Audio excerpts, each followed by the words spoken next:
La première fois, j'ai pleuré. Des litres et des litres de larmes bien trop salées. J'avais pas prévu, on m'avait pas dit, et tout ce que j'avais cru en fait, c'est que c'était inné. À la deuxième, j'ai fait la meuf. Mais en fait, j'ai tué dans l'œuf le semblant d'expérience que j'avais pour moi. Tout ça pour une histoire de poids. Pour cette troisième, j'ai pris à bras le corps toutes les certitudes que j'avais encore. Je les ai tordues, je les ai tues. Et quand elles résistaient, je les ai étouffées à coups de jamais plus. Pour pas me faire prendre par surprise, cette fois. Pour être bien sûr d'être au bon endroit, d'être là, dans ce rendez-vous entre lui et moi. Pourquoi c'est si dur de devenir mère? Pourquoi la prénaissance c'est si tabou? Pourquoi c'est si galère?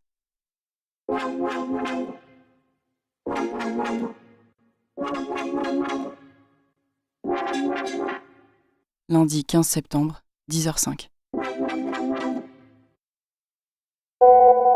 Cette odeur, je suis accro. Je pense que je vais pas réaliser tout de suite. Son regard est intense, il me fixe depuis 5 minutes. Je vais te harceler de photos. Là, j'ai le moral, on rigolera moins au moment du baby blues.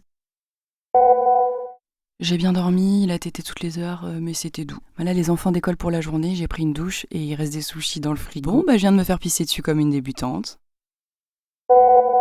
Ça y est, je suis une fontaine de lait et lui, il fait des cacas jaunes acides. Ça peut paraître con, mais je suis juste heureuse là. Écoute, je vais vraiment bien, je sais que je vais pleurer un moment, mais cette arrivée au monde, franchement, elle est si douce. Et voilà, un acte de naissance lavallois. Ils sont 3, bordel, ils sont 3. Ça fait 5 jours qu'il est né, j'ai pas eu une once de déprime, rien, que dalle. Je suis tellement bien, putain. Peut-être ce qui va être dur, c'est de retourner à la vie active et sortir de ce cocon, quoi. Mais je me sens si remplie, je l'ai toujours pas lavé, il sent beaucoup trop bon.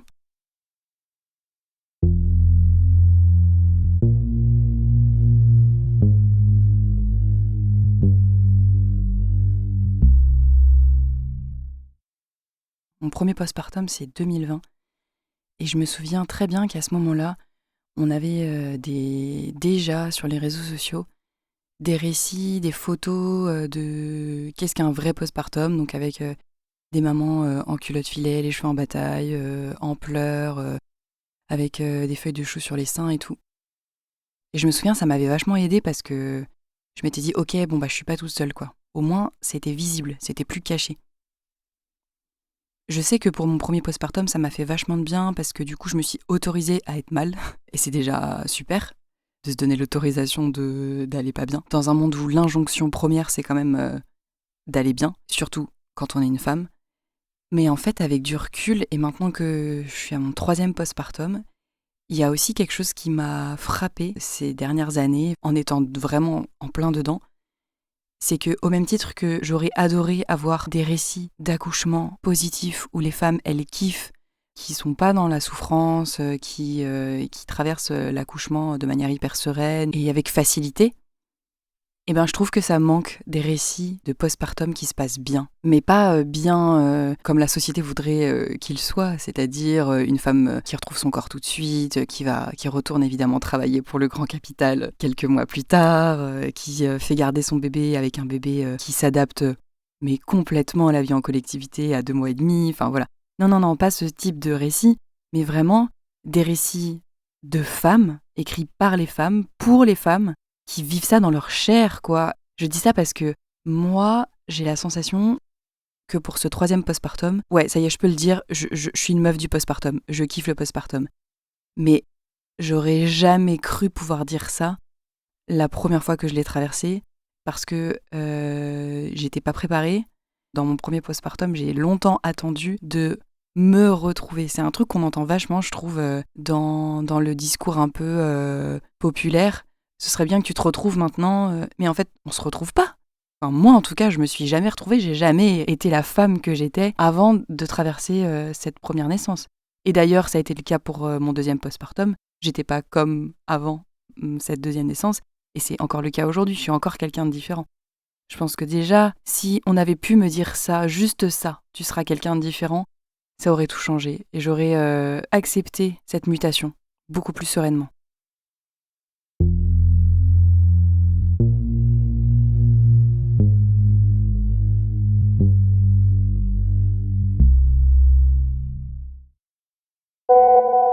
J'ai vraiment pas confiance en moi dans ma capacité à les faire pousser correctement, c'est pas possible. je me dis que je suis manquante quelque part, tu vois. Il y a des femmes qui ont des bébés qui prennent 1 kilo par mois. Ils font le test auditif, le prélèvement sanguin, ils bronchent pas. Moi, c'est toujours laborieux. Je devrais même pas m'inquiéter, mais bref, je me fatigue. Un autre truc que j'ai acquis comme expérience entre mon premier, mon deuxième et mon troisième postpartum, c'est toute la question de la fatigue. C'est cette capacité à trouver comment est-ce que je récupère en dehors de mon bébé, en dehors de son rythme à lui. Ce que j'ai compris, c'est que j'avais mon schéma à moi, très personnel, de ce qui me fait du bien et ce qui fait que je suis reposée. La première chose que j'ai mis en place, c'est de me dire, je m'autorise à faire des choses qui me font plaisir. Dès que je sens que ça tire un peu, j'attends pas d'être super crevée, d'être vraiment au bout et d'avoir juste besoin de m'étaler sur mon lit. Je me dis, ok, là, je commence à fatiguer. Si derrière, j'ai une nuit de merde, je vais pas tenir. Donc en fait, j'arrête avant d'être épuisée ce que je suis en train de faire. Je m'autorise à dire non aussi. Et pour les visites, ce que j'ai fait et ce que j'avais pas fait pour mes 2 autres postpartum, j'ai d'abord espacé les visites.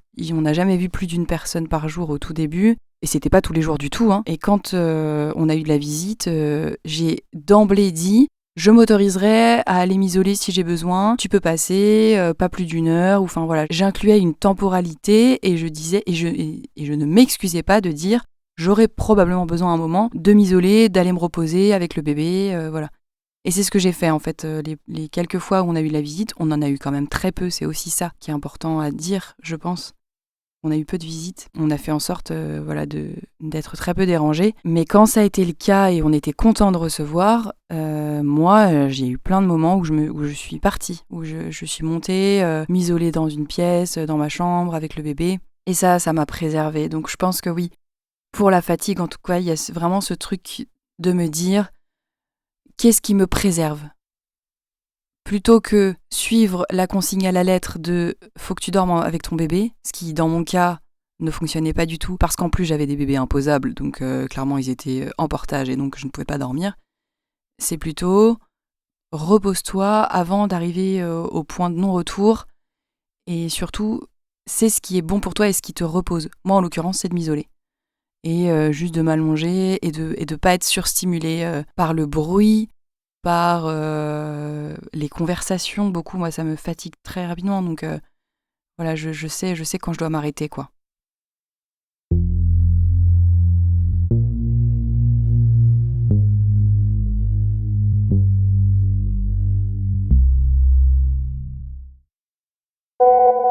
Non mais t'as vu sa tête ? Cet enfant, il a la sagesse d'un papy. Imposable depuis ce matin, il a 3 semaines dans quelques heures. Oui, je sais, c'est lunaire. Donc là, je suis complètement KO du pour le bercer, là. Je pense que je vais passer une bonne nuit. Et tu sais, cette sensation d'avoir les seins vides. Moi, en vrai, je commence à paniquer de ma lactation parce qu'il a pas trop fait caca aujourd'hui. J'ai tellement pas confiance en mon corps. Bref, allez, je projette rien, j'attends la visite dès 1 mois. Cette ambiguïté entre le fait d'accepter, d'anticiper énormément, on a énormément anticipé ce postpartum avant la naissance, tout en acceptant aussi de vivre l'immédiateté. C'est vraiment anticiper pour pouvoir être le plus disponible pour le temps immédiat d'un nouveau-né qui, lui, n'est que dans l'instantané. Et c'est hyper dur. Mais en même temps, pour un troisième, on sait que tout passe. C'est des phrases qu'on m'avait déjà dit pour mon premier postpartum, mais je n'y croyais pas. J'avais l'impression que je resterais coincée dans un espèce d'état comme ça toute ma vie, alors que pas du tout, mais que tout passe et aussi que tout change tout le temps.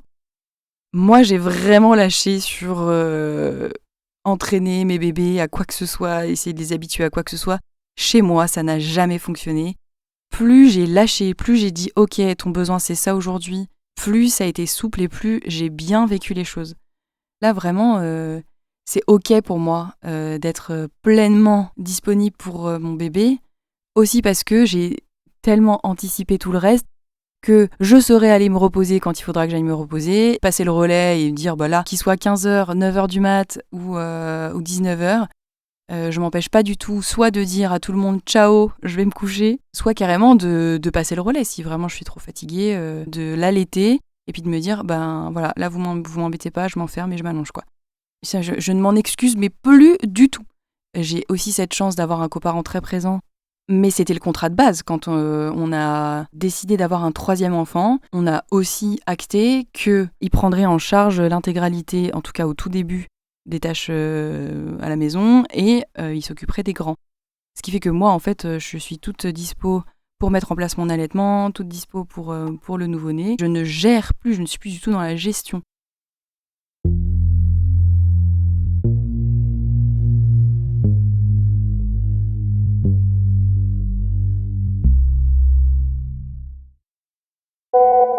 Oui, ça va, ça va. Bah écoute, je me balade, je lis. En ce moment, je culpabilise de pas être hyper dispo pour les grands. Mais bon, c'est comme ça. Ça va revenir, j'espère. Peut-être qu'elle était parce que c'est ce qu'il y a de mieux pour le bébé.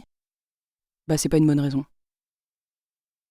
Il y a un livre que j'avais lu pour mon premier postpartum et que j'ai relu là, à ce troisième postpartum, qui s'appelle La femme brouillon d'Amandine D. C'est un livre très drôle où ça part de sa grossesse jusqu'à l'arrivée de l'enfant et puis les premiers mois du postpartum.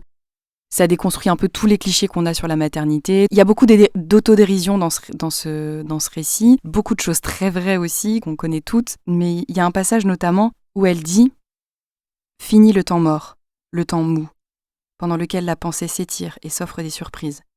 Le bébé se faufile dans le moindre interstice. Pire, les activités en dehors de lui sont les interstices. » C'est vrai que je suis vraiment d'accord avec ça, quoi. C'est ce que j'ai énormément ressenti pour mon premier postpartum. Mon deuxième postpartum, j'étais vraiment sous l'eau, j'ai repris trop vite et du coup, j'ai même peu de souvenirs en fait. Je pense que je suis moins capable de revenir sur ce postpartum que pour mon premier parce qu'en fait, la vie, j'ai repris la vie active. Ça aussi, c'est ce terme de reprendre une vie active. Quand on sait à quel point être en congé maternité, c'est une vie super active, même hyper active, c'est quand même une grosse blague. En tout cas, pour ce troisième postpartum, oui, complètement. C'est pas le même temps de vie, je trouve, qu'à d'autres moments. C'est à la fois cette espèce d'immédiateté constante, et puis des interstices, parfois très longs quand ils dorment très longtemps, où faut pas louper le coche, faut accepter que ça ne dépende pas de nous, quoi. Moi, c'est vraiment ce que j'ai ressenti. La bascule d'accepter que ça ne dépende pas de moi, et c'est pas grave parce que, encore une fois, je sais que ça va revenir assez vite, en fait. Dans un autre passage, elle parle du niveau de mère parfaite dans lequel elle est. Donc il y a niveau 1, niveau 2, niveau 3. Le niveau 1, en gros, c'est la mère parfaite qui s'épanouit dans la maternité, qui sert son conjoint, qui sert sa famille. Enfin, le truc vraiment très, très, très, très, très archaïque, quoi. La deuxième, c'est la mère parfaite qui connaît tout sur la maternité naturelle, etc. Sauf qu'en fait, s'il n'y a pas de coparent qui est présent, elle se fait absolument absorber par ça et elle n'existe plus du tout. Et la troisième mère parfaite, alors elle, c'est celle qui sait tout gérer, qui est à la fois mère maternante et tout, mais en même temps qui reprend assez vite le boulot, et puis qui a 10 milliards d'activités à côté, qui a une vie sociale, qui a une vie familiale, qui a une vie professionnelle hyper épanouie, genre tous les signaux sont au vert, mais qui en vrai est juste en burn-out et qu'elle est d'enserrer 24 sur 24, quoi. Et du coup, elle conclut en disant « Le meilleur moyen d'éradiquer la mère parfaite, c'est de glandouiller. Le terme est important, car il n'appelle à aucune espèce de réalisation. Il est l'ennemi du mot concilier. Car si faire vœu d'inutilité est déjà courageux dans notre société, pour une mère, c'est la subversion absolue. »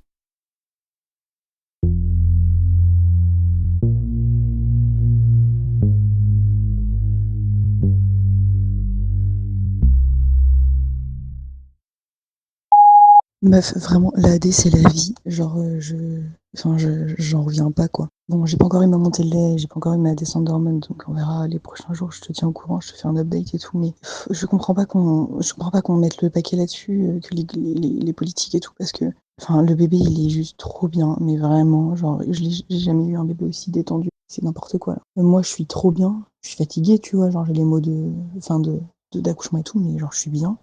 Même pour un premier, je le recommanderais, tu vois. Je me disais oui, mais à l'hôpital, c'est bien quand on sait pas. Mais en fait, c'est pas vrai, parce qu'à l'hôpital, on nous donne des injonctions contradictoires. On voit des nouvelles têtes tous les jours, on n'a pas une personne de référence, tu vois. Moi, j'ai une visite par jour, c'est ma sage-femme. Après, je me dis, pour un premier, peut-être tu t'entoures aussi d'une doula, comme ça, t'as deux personnes qui te voient, elles alternent, enfin, c'est cool, tu vois, mais pas besoin de plus, quoi. On est juste bien, on a tout à portée de main. C'est con, tu vois, mais je l'observe là, il a pas eu.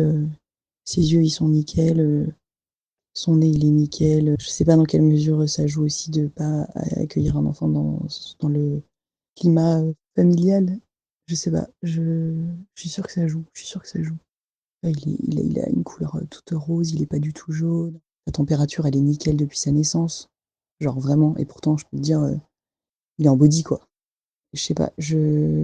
Déjà à J2, je peux te dire que c'est tout est différent. Tout est différent. C'est incroyable.